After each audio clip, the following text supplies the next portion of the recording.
ಇವತ್ತು ಈ ಸಂಜೆಯ ಒಂದು ವೇದಿಕೆಯಲ್ಲಿ ಸುಮಾರು ಗಣ್ಯರು ಸೇರವರೆ. ಅದಕ್ಕೆ ಕಾರಣ ನಮ್ಮ ಆದಿನಾರಾಯಣ ಚಾರಿಟಬಲ್ ಟ್ರಸ್ಟ್ ವತಿಯಿಂದ ಹೆಲ್ಮೆಟ್ ವಿತರಣೆ ಕಾರ್ಯಕ್ರಮದ ಅಂಗವಾಗಿ ಎಲ್ಲರೂ ಸೇರೋವರೆ. ಹೆಲ್ಮೆಟ್ ಅಂದರೆ ಕೇವಲ ತಲೆಗೆ ಹಾಕುವ ಒಂದು ವಸ್ತು ಅಲ್ಲ. ಹೆಲ್ಮೆಟ್ಟು ಒಂದು ಜೀವವನ್ನು ಉಳಿಯುತ್ತೆ. ಫ್ಯಾಮ್ಲಿ ಒಂದು ವೆಹಿಕಲಲ್ಲಿ ಪ್ರಯಾಣ ಮಾಡುವಾಗ ಒಂದು ಅಪಘಾತ ಆದರೆ ಮೊದಲು ತಲೆಗೆ ಪೆಟ್ಟಾಗುವುದು. ಅಂಥ ಒಂದು ಹೆಲ್ಮೆಟನ್ನು ನಮ್ಮ ಆದಿನಾರಾಯಣ ಸಾರ್ ಅವರು ವಿತರಣೆ ಮಾಡ್ತಾವ್ರೆ. ಅವರಿಗೆ ಪೂರ್ವಕವಾಗಿ ನಮ್ಮ ಎಲ್ಲ ಕನ್ನಡಿಗರ ಪರವಾಗಿ ಧನ್ಯವಾದಗಳನ್ನು ಹೇಳಕ್ಕೆ ಇಷ್ಟಪಡ್ತೀನಿ. ಹಾಗೆಯೇ ಅವರು ಸುಮಾರು ಕಾರ್ಯಕ್ರಮಗಳನ್ನು ಕೊಡ್ತಾವ್ರೆ. ಇಂಥ ಒಂದು ಸಮಾಜ ಸೇವಕರಿಗೆ ನಮ್ಮ ಕರ್ನಾಟಕ ರಕ್ಷಣಾ ವೇದಿಕೆ ಎಂದಿಗೂ ಅವ್ರ ಜೊತೆ ಇದ್ದು ಅವರು ಸಹಾಯ ಮಾಡುತ್ತಾ ಅವರು ನಿರಂತರವಾಗಿ ಈ ಕಾರ್ಯಕ್ರಮಗಳು ಮಾಡ್ತಾವ್ರೆ. ಅದು ನಮಗೆ ತುಂಬ ಮೆಚ್ಚುಗೆ ಆಗಿದೆ. ಹಾಗಾಗಿ ನಾವು ಅವ್ರ ಜೊತೆಯಲ್ಲಿದ್ದು ಅವ್ರನ್ನ ಸಹಾಯ ಮಾಡುತ್ತಾ ಮುಂದಿನ ದಿನಗಳಲ್ಲೂ ಯಾವುದೇ ಒಂದು ಕಾರ್ಯಕ್ರಮ ಆಗಲಿ, ಯಾವುದೇ ಒಂದು ಸಮಾಜ ಸೇವೆ ಆಗಲಿ ಅವ್ರ ಜೊತೆಯಲ್ಲಿದ್ದು ನಾವು ಬೆಂಬಲವನ್ನು ಕೊಡ್ತೀವಿ ಎಂದು ಈ ಸಂದರ್ಭದಲ್ಲಿ ಹೇಳಕ್ಕೆ ಇಷ್ಟಪಡ್ತೀನಿ. ಮತ್ತೊಂದು, ನಮ್ಮ ಆದಿನಾರಾಯಣ ಸಾರ್ ಅವ್ರ ಬಗ್ಗೆ ಹೇಳೋದಕ್ಕೆ ತುಂಬ ಕಮ್ಮಿನೇ. ಅವರು ಯಾವುದು ಜಾತಿ ಭೇದ ಭಾವ ಯಾವುದು ನೋಡಲ್ಲ. ಬಡವ ಆಗಲಿ ಶ್ರೀಮಂತ ಆಗಲಿ ಅವರನ್ನು ಯಾವತ್ತೂ ಅವರು ಪರಿಗಣಿಸಿಲ್ಲ. ಎಲ್ಲರೂ ಒಂದೇ ಸಮಾನ, ಒಂದೇ ಭಾವನೆಯಿಂದ ನೋಡಿ ಇವತ್ತು ಅವರು ನಮ್ಮ ತಾಲೂಕಲ್ಲಿ ನಿರಂತರವಾಗಿ ಸಮಾಜ ಸೇವೆಯನ್ನು ಮಾಡ್ತಾವ್ರೆ. ಅವರಿಗೆ ಎಲ್ಲ ನಮ್ಮ ಕನ್ನಡಿಗರ ಪರವಾಗಿ ಕೃತಜ್ಞತೆಗಳನ್ನು ಹೇಳಕ್ಕೆ ಇಷ್ಟಪಡ್ತೀನಿ. ಇನ್ನೂ ಹೇಳೋದು ಹೆಚ್ಚಾಗಿದೆ. ಮುಂದಿನ ದಿನಗಳಲ್ಲಿ ಮಾತಾಡ್ತೀನಿ. ಇಷ್ಟು ಹೇಳಿ ನನ್ನ ಮಾತುಗಳನ್ನು ಮುಗಿಸ್ತಾ ಇದ್ದೀನಿ. ಜೈ ಹಿಂದ್, ಜೈ ಕರ್ನಾಟಕ.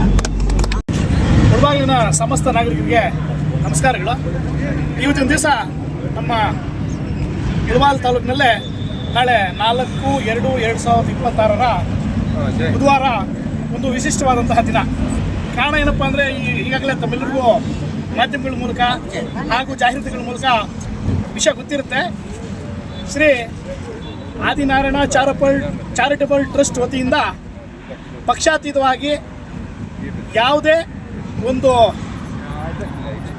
ರಾಜಕೀಯವಿಲ್ಲದೆ ಹೆಲ್ಮೆಟ್ ವಿತರಣಾ ಕಾರ್ಯಕ್ರಮ ಇದೆ. ಆ ಕಾರ್ಯಕ್ರಮಕ್ಕೆ ನಮಗೆ ಮೆಚ್ಚುಗೆ ಆಯಿತು. ಯಾಕಂದರೆ ನಾವು ನೋಡ್ತಾ ಇರ್ತೀವಿ, ಈ ನಮ್ಮ ಪೊಲೀಸ್ ಇಲಾಖೆಯವರು ಈ ಹೆಲ್ಮೆಟ್ ಇಲ್ಲದಿರೋ ಹಳ್ಳಿಗಳಿಂದ ಮತ್ತು ನಮ್ಮ ನಗರದಲ್ಲೂ ಸಹ ಓಡಾಟ ಮಾಡ್ತಾ ಇರ್ತಾರೆ. ಅಂತ ಕಡೆ ಅವ್ರು ನಿಲ್ಲಿಸಿ 500 ರೂಪಾಯಿ ಜುಲ್ಮಾನ ಹಾಕ್ತಾರೆ. ಸೊ ಇದು ಬಹಳಷ್ಟು ದಿನಗಳಿಂದ ನಡೆದು ಬರ್ತಾ ಇದೆ.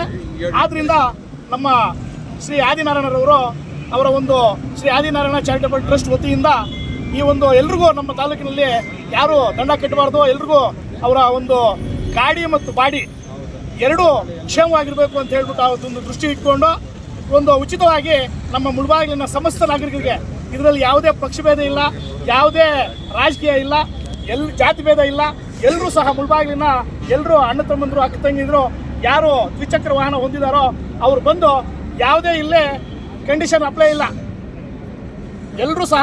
ಮತ್ತೆ ಯಾವ ರೀತಿ ವ್ಯವಸ್ಥೆ ಮಾಡಿದ್ದಾರೆ ಅಂತಂದರೆ ನಿಜವಾಗ್ಲೂ ಭಾಳಷ್ಟು ಅಚ್ಚುಕಟ್ಟಾಗಿ ವ್ಯವಸ್ಥೆ ಮಾಡಿದ್ದಾರೆ ಈ ಕಾಂಗ್ರೆಸ್ ಪಕ್ಷದ ಕಾರ್ಯಕರ್ತರು. ಬಂದು ಇಲ್ಲೇನು ಕಾಯಬೇಕಪ್ಪ, ನಮ್ಮ ಸಮಯ ಹಾಳಾಗುತ್ತೆ, ವ್ಯರ್ಥ ಆಗುತ್ತೆ ಅನ್ನೋದಿಲ್ಲ. ಸುಮಾರು ಒಂದು 50 ಕೌಂಟ್ರ್ಗಳು ಮಾಡಿದ್ದಾರೆ. ಬರೋದು, ತಗೊಳ್ಳೋದು, ಹೋಗ್ತಾ ಇರೋದು 2 ನಿಮಿಷದ ಕೆಲಸ. ದಯವಿಟ್ಟು ನಾಳೆ ಮುಳಬಾಗಿಲಿನ ಸಮಸ್ತ ದ್ವಿಚಕ್ರ ವಾಹನ ಹೊಂದಿರೋರು ದಯವಿಟ್ಟು ಈ ಒಂದು ಕಾರ್ಯಕ್ರಮದಲ್ಲಿ ಪಾಲ್ಗೊಂಡು ಆ ಒಂದು ಗಾಡಿ ಮತ್ತು ಬಾಡಿ ಎರಡರೂ ರಕ್ಷಣೆ ಮಾಡ್ಕೊಳ್ಳೋಕ್ಕೆ ನಮ್ಮ ಆದಿನಾರಾಯಣರವರು ಏನು ಕರೆ ಕೊಟ್ಟಿದ್ದಾರೆ, ಈ ಕಾರ್ಯಕ್ರಮ ಯಶಸ್ವಿ ಆಗಬೇಕು ಅಂತ ಹೇಳ್ಬಿಟ್ಟು ನಾನು ಮುಳಬಾಗಿಲಿನ ಸಮಸ್ತ ನಾಗರಿಕರಿಗೆ ಬೇಡ್ಕೊಳ್ತೀನಿ. ಜೈ ಹಿಂದ್, ಜೈ ಕರ್ನಾಟಕ. ಮಾತ್ರ ನಾವು ಈ ಒಂದು ಏನು ಸಮಾಜಮುಖಿ ಕೆಲಸಗಳು ಮಾಡ್ಕೊಂಡು ಬರ್ತಾ ಇದ್ದಾರೆ ಶ್ರೀ ನಮ್ಮ ಆದಿನಾರಾಯಣರವರು, ಇವ್ರಿಗೆ ನಮ್ಮ ಬೆಂಬಲ ನಿರಂತರವಾಗಿರುತ್ತೆ. ಹೀಗೆ ನಾವು ಅವ್ರಿಗೆ ಬೆಂಬಲ ಕೊಡ್ತಾ ಇನ್ನು ಮುಂದಿನ ದಿನಗಳಲ್ಲಿ ಅವ್ರ ಜೊತೆ ನಾವು ಇರ್ತೀವಿ ಅಂತ ಹೇಳ್ಬಿಟ್ಟು ಈ ಒಂದು ಸಭೆಯ ಮೂಲಕ, ಈ ಒಂದು ಕಾರ್ಯಕ್ರಮದ ಮೂಲಕ ನಾವು ಆಶ್ವಾಸನೆಯನ್ನು ಕೊಡ್ತಾ ಇದ್ದೀವಿ. ಅವ್ರ ಜೊತೆ ನಾವು ನಿರಂತರವಾಗಿರ್ತೀವಿ ಅಂತ ಹೇಳ್ಬಿಟ್ಟು ಈ ಸಂದರ್ಭದಲ್ಲಿ ಹೇಳಕ್ಕೆ ಇಷ್ಟಪಡ್ತೀನಿ. ಜೈ ಹಿಂದ್, ಜೈ ಕರ್ನಾಟಕ. ಸೇವೆ ಸಲ್ಲಿಸ್ಕೊಂಡು ಬರ್ತಾ ಇದ್ದಾರೆ ನಮ್ಮ ವಿ ಆದಿನಾರಾಯಣರವರು. ಅವರಿಗೆ ನಾವು ಕನ್ನಡ ರಕ್ಷಣಾ ವೇದಿಕೆಯ ವತಿಯಿಂದ ಅವರ ಜೊತೆ ನಾವು ಇರ್ತೀವಿ. ಸಮಾಜಮುಖಿ ಕೆಲಸ ಮಾಡೋರು ಯಾರೇ ಇರಲಿ, ನಾವು ಅವ್ರ ಜೊತೆ ನಾವು ಇರ್ತೀವಿ ಅಂತ ಹೇಳ್ಬಿಟ್ಟು ಈ ಸಂದರ್ಭದಲ್ಲಿ ಹೇಳ್ತೀವಿ. ಅಷ್ಟೇ ಅಲ್ಲದೆ ಮುಂದಿನ ದಿನಗಳಲ್ಲೇ ನಾವು ಇವ್ರ ಜೊತೆ ಇದ್ದು ಇವ್ರಿಗೆ ಬೆಂಬಲ ಕೊಡೋಕ್ಕೆ ನಾವು ಎಲ್ಲರೂ ತಯಾರಿದ್ದೀವಿ ಅಂತ ಹೇಳ್ಬಿಟ್ಟು ಈ ಸಂದರ್ಭದಲ್ಲಿ ಹೇಳಕ್ಕೆ ಇಷ್ಟಪಡ್ತೀನಿ. ಜೈ ಹಿಂದ್, ಜೈ ಕರ್ನಾಟಕ.